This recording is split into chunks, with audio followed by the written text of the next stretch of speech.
काली भरावत। या देवी सर्वभूतेषु शक्तिरूपेण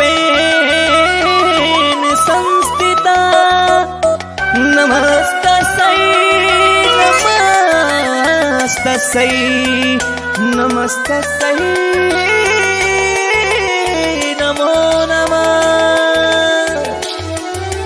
सूरज के लौके लागल देखा ललैया आहो भाग्य घरे सबके अवतार मैया।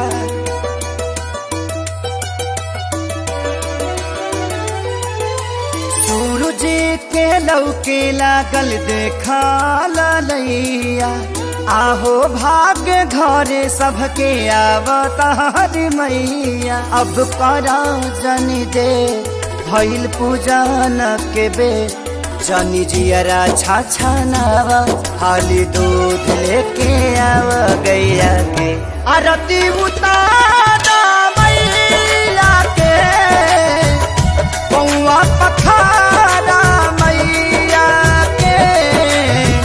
बड़ी भागे आईली माता रानी हो सेवा में खड़ा हो मानी हो।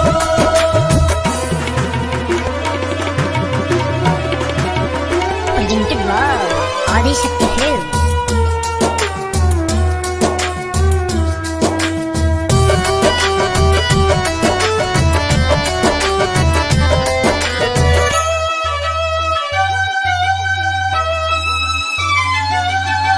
आचार से केहू पगरी से तो जब बाहर है जौना डगरी से।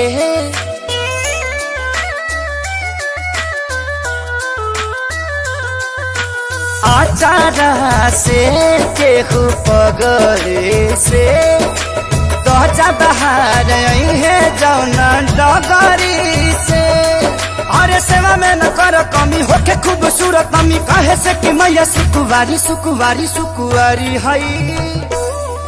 अब करा जन दे भइल पूजन के बे मालिन के बोलाव अढ़ौल तू चढ़ाव पैया पे आरती उतारा मैया के पौआ पखारा मैया के।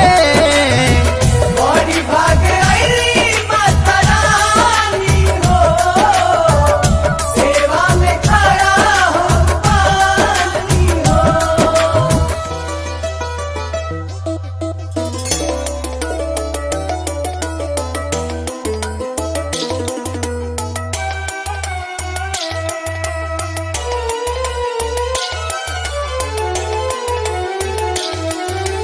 धरती के भाग दुए बेरा जागेला चाही तो कुआर बड़ा नेक लगेला।